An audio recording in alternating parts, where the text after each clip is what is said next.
Jadi selamat siang, kami dari kelompok 8 akan mempresentasikan tentang analisis SWOT dari ekonomi makro dari negara Malaysia. Next. Nah, jadi untuk negara Malaysia sendiri ini mempunyai perekonomian yang saat ini masih berkembang dan merupakan sebuah sebuah peluang bagi bagi negara-negara sekitarnya untuk melakukan investasi di Malaysia. Dan karena investasi di Malaysia ini berkembang pesat dan didukung oleh sektor-sektor yang terdiversifikasi, maka pemerintah Malaysia melakukan inisiatif Industri 4WRD yang berfungsi untuk mendorong perusahaan bertransformasi secara digital, termasuk dalam mengadopsi ERP. Penggunaan ERP ini bisa membantu efisiensi di dalam perusahaan dan membantu perusahaan lokal bersaing di pasar domestik. Juga untuk meningkatkan kapasitas mereka untuk bersaing di tingkat internasional. Next. Next. Nah, untuk analisis SWOT-nya, berikut adalah analisis strength dalam penerapan ERP di sektor SME Malaysia. SME sendiri merupakan singkatan dari Small and Medium Enterprise. Dan untuk strength yang pertama yaitu memperkuat relasi dan komunikasi di antara stakeholder dari small and medium enterprise. Yang kedua yaitu mempermudah operasional small and medium enterprise di Malaysia. Yang ketiga yaitu mengurangi non-value added process atau mengurangi nilai-nilai yang tidak memberikan nilai jual dalam suatu proses produksi. Next. Yang weakness yang pertama yaitu SME di Malaysia belum siap menerapkan sistem ERP karena ketidaksiapan dan ketidakterampilannya dari pegawai ataupun sumber daya manusia di Malaysia, ataupun kurangnya literasi digital.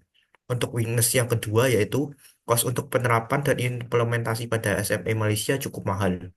Yang ketiga yaitu keterbatasan infrastruktur teknologi karena harganya yang mahal ataupun tidak sempat untuk membuat. Next. Untuk opportunity dalam penerapan ERP di sektor SMB Malaysia yaitu yang pertama, deklarasi Malaysia menjadi negara maju tahun 2025. Yang kedua yaitu dukungan pemerintah dan inisiatif digitalisasi. Dan ketiga yaitu peningkatan kompetitif di pasar global, di mana Malaysia menyetujui adanya pasar bebas ASEAN. Next. Untuk threat-nya yaitu pertama, resesi ekonomi global, kedua yaitu keamanan data dan privasi yang kurang apabila tidak ditekuni dengan hati-hati. Yang ketiga yaitu perubahan regulasi dari teknologi, di mana menuntut pemerintah Malaysia untuk terus beradaptasi dengan cepat. Dan itu merupakan analisis SWOT dari kelompok kami. Berikutnya akan dilanjutkan oleh teman saya.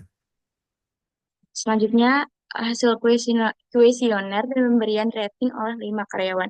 5 karyawan merupakan uh, anggota dari kelompok kami dan dihasilkan hasil berikut ini.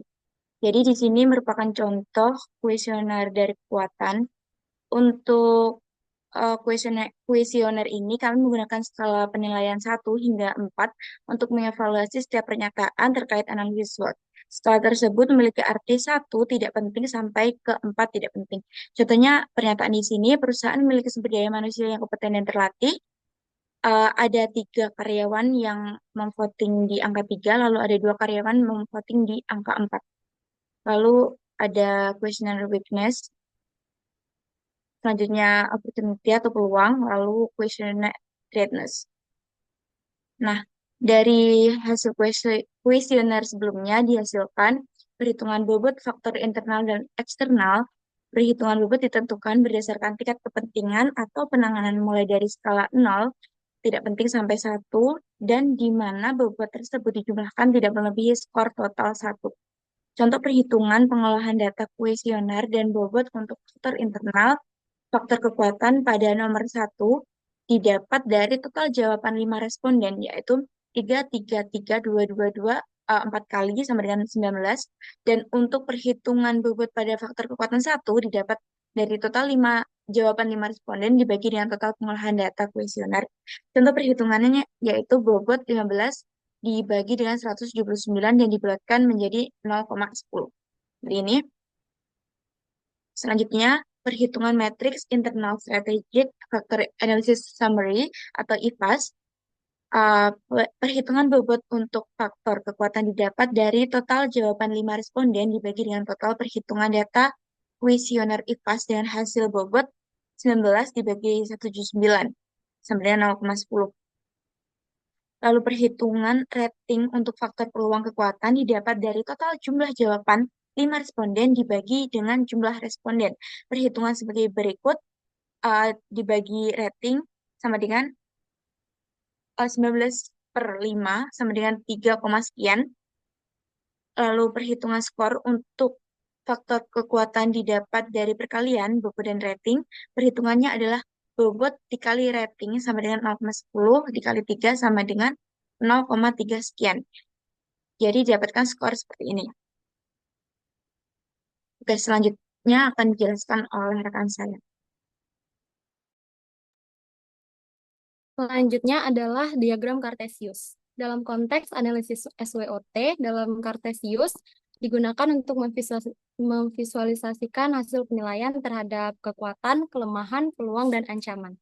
Jadi di sini langkah-langkah untuk membuat diagram Cartesius, yang pertama menghitung skor yang sudah dilakukan menggunakan kuesioner, dan kemudian menggunakan rumus dengan rumus S dikurang W per 2 dan O dikurang T per 2, di mana S adalah skor kekuatan, W skor kelemahan, O skor peluang, dan T skor ancaman.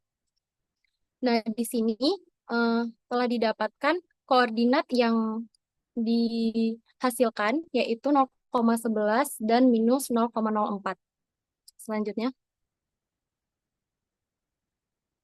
Nah, pada gambar diagram Cartesius berikut, telah didapatkan hasil perhitungan yang menghasilkan sepasang bilangan, yaitu 0,11 dan minus 0,04. Dan posisi di sini ada pada titik A yang ada di kuadran 4. Nah, kuadran 1 atau growth, ini artinya proyek yang dikerjakan memiliki kekuatan dan peluang yang besar. Dan kuadran 2 artinya memiliki kekuatan untuk mempertahankan posisi, namun perlu mewaspadai ancaman yang ada. Yang ketiga, defense, artinya organisasi menghadapi banyak kelemahan, namun perlu dilakukannya perbaikan agar tidak terjadi hal-hal yang tidak diinginkan. Dan kuadran keempat, atau diversifikasi, artinya organisasi memiliki banyak peluang, namun memiliki kelemahan yang harus diatasi. Di sini, ekonomi makro di Malaysia ada di kuadran 4, yang artinya memiliki banyak peluang, namun juga memiliki kelemahan yang harus diatasi. Selanjutnya. Selanjutnya akan dijelaskan oleh teman saya.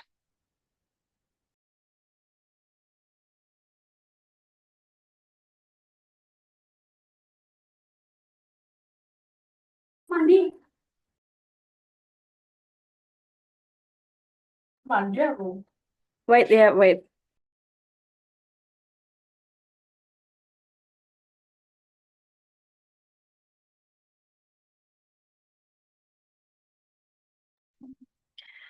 Selanjutnya di sini ada matriks SWOT. Yang pertama ada strength, ini perusahaan memiliki sumber daya manusia yang kompeten dan terlatih. Kemudian strength yang kedua, komunikasi antar departemen di perusahaan berjalan dengan baik. Yang ketiga, teknologi yang digunakan perusahaan sudah memadai dan mendukung operasi bisnis. Yang keempat, regulasi pemerintah mendukung pertumbuhan industri. Yang kelima, kondisi ekonomi makro seperti inflasi, nilai tukar, dan lainnya ini berpengaruh pada kinerja perusahaan. Yang keenam, persaingan di industri ini cukup ketat. Yang ketujuh, karyawan di perusahaan merasa termotivasi untuk bekerja dengan baik. Yang kedelapan, tingkat permintaan konsumen untuk produk atau jasa perusahaan tinggi. Kemudian yang ke-9, kondisi pasar global mempengaruhi strategi bisnis perusahaan. Dan yang ke-10, kolaborasi dengan pemasok dan pelanggan lebih baik dengan adanya sistem ERP.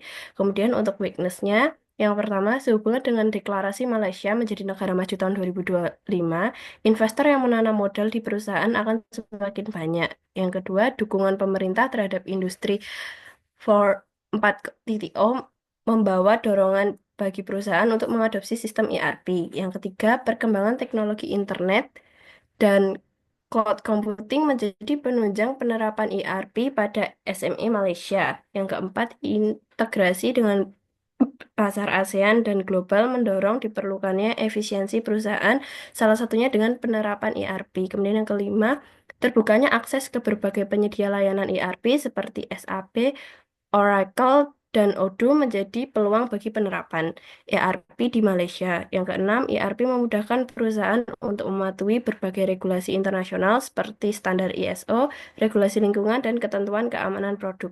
Yang ketujuh, Malaysia terus menarik investasi asing langsung atau FDI dari perusahaan multinasional yang ingin memanfaatkan pasar ASEAN dan Asia secara umum. Next.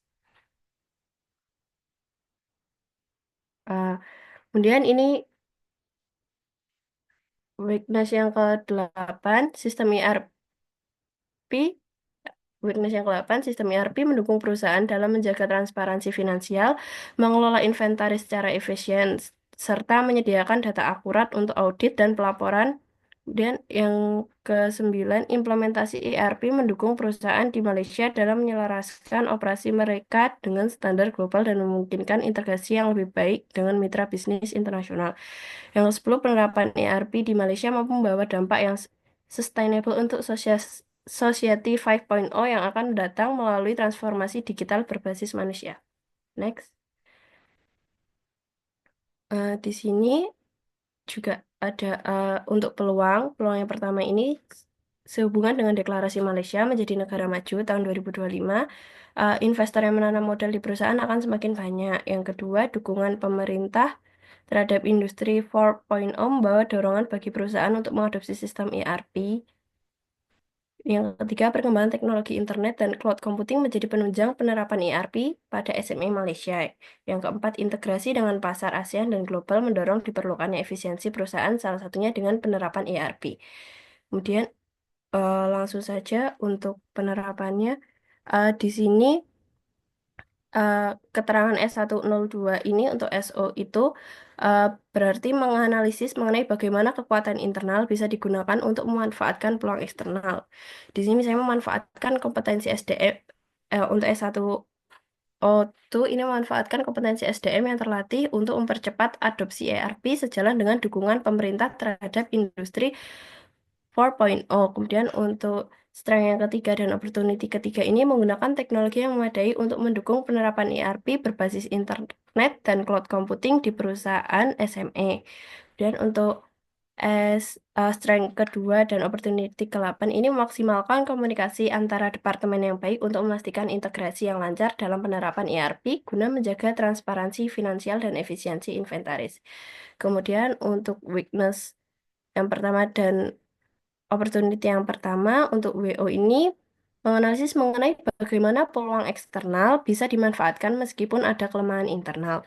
Untuk weakness yang pertama dan opportunity pertama ini meminimalkan ketergantungan pada investasi besar dengan memanfaatkan peluang peningkatan investasi yang datang dari status Malaysia sebagai negara maju di 2025. Dan untuk weakness ketiga dan opportunity kelima ini meningkatkan kesiapan perusahaan untuk memanfaatkan teknologi internet dan cloud computing dengan memanfaatkan akses terbuka ke berbagai penyedia layanan ERP seperti Odoo, SAP, dan Oracle. Mungkin yang selanjutnya bisa next.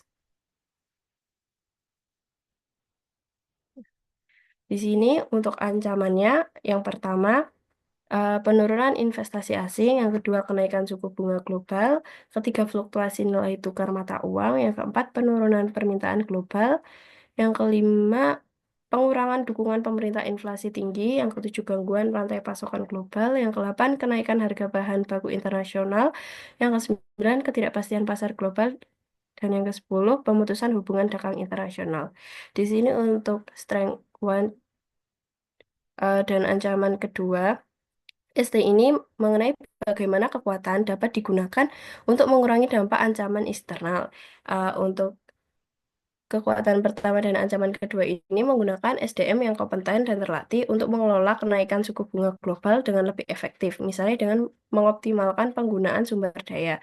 Kemudian untuk strength ketiga dan ancaman ketujuh ini, teknologi yang memadai dapat membantu mengurangi dampak gangguan rantai pasokan global dengan mengoptimalkan pengelolaan inventaris dan perencanaan kebutuhan material.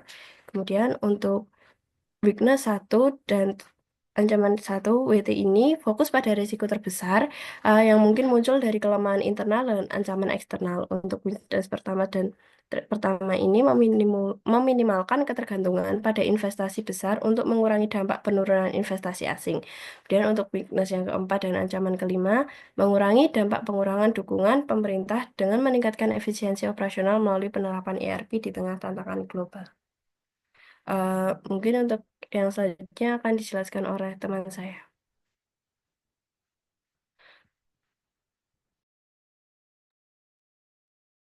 Baik, terima kasih. Sebelumnya, di sini saya akan menjelaskan mengenai matriks perencanaan kombinasi strategi. Di sini juga menggunakan dua metode, yaitu IFAS dan EFAS, dengan analisis kekuatan dan kelemahan. Di sini untuk hasil peluang pada kekuatan itu sebesar 5,1 dan pada kelemahan sebesar 6,9 dan ancaman pada kekuatan itu sebesar 7,6 dan kelemahan sebesar 7,4. Perhitungan di sini untuk SO itu menggunakan total score strength atau S dan ditambah total score opportunities atau O. Perhitungan untuk WO menggunakan total score weakness W ditambah total score opportunities O. Perhitungan untuk ST menggunakan 41 total score strength ditambah total score threats. Dan juga untuk perhitungan WT menggunakan total score weakness ditambah total score threats. Baik, selanjutnya.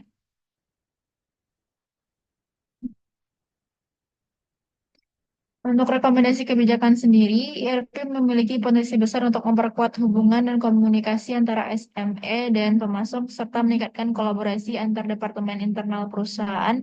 Dalam konteks ini, kebijakan yang bisa diambil dari perusahaan adalah mempercepat penerapan IRP untuk meningkatkan kolaborasi antara SME dan supplier, serta memastikan proses bisnis berjalan lebih efisien dengan implementasi ERP. Perusahaan dapat lebih mudah mengkonfirmasi pemesanan supply yang mendukung kelancaran pengelolaan manufaktur.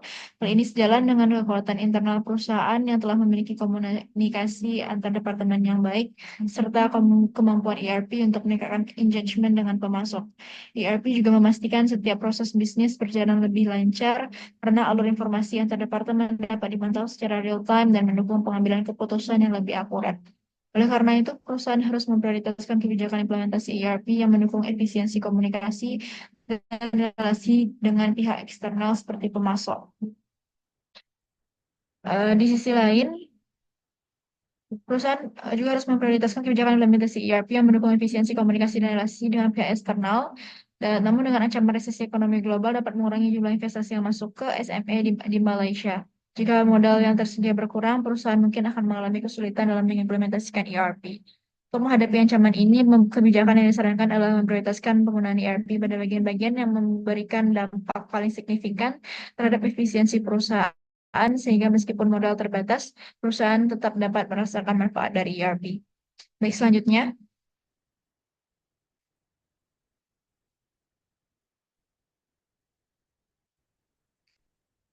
Kesimpulan dari materi hari ini yang kita bahas adalah bahwa analisis SWOT tentang implementasi Enterprise Resource Planning atau ERP di Malaysia menunjukkan bahwa negara ini memiliki peluang yang kuat untuk mengadopsi ERP dalam sektor industrinya dengan dukungan pemerintah yang inisiatif seperti di industri 4WRD, kemajuan dalam infrastruktur teknologi dan akses ke pasar ASEAN dan internasional.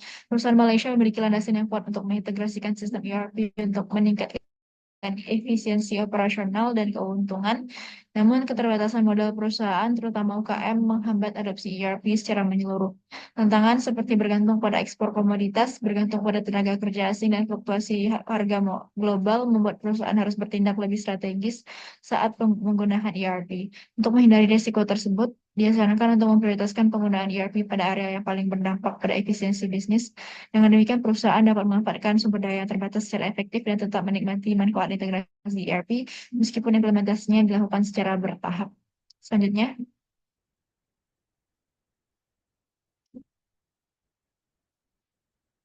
Saran dari materi hari ini adalah yang pertama, analisis penggunaan ERP di sektor industri tertentu. Penelitian lebih lanjut diperlukan untuk mengetahui seberapa efektif penggunaan ERP dalam industri tertentu di Malaysia seperti jasa, manufaktur, energi, dan agribisnis. Penelitian dapat membantu memberikan industri mana yang mendapatkan manfaat paling besar dari penggunaan ERP, serta bagaimana sistem ini meningkatkan efisiensi dan produktivitas di setiap perusahaan.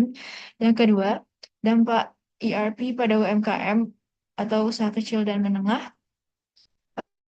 Penting untuk melakukan penelitian lebih lanjut tentang tantangan dan peluang yang dihadapi UKM saat menggunakan ERP. Studi ini dapat mencakup bagaimana digitalisasi UKM dapat dibantu oleh solusi ERP berbasis cloud yang lebih murah, serta bagaimana dampak jangka panjangnya terhadap pertumbuhan dan daya saing bisnis. Dan yang ketiga ada faktor keberhasilan implementasi ERP dengan melakukan analisis faktor kunci kesuksesan ERP di Malaysia termasuk dukungan manajemen, pelatihan, manajemen perubahan, dan integrasi teknologi untuk meningkatkan peluang keberhasilan. Baik, sekian materi dari kelompok kami. Semoga bermanfaat dan diakhiri dengan beberapa referensi. Terima kasih.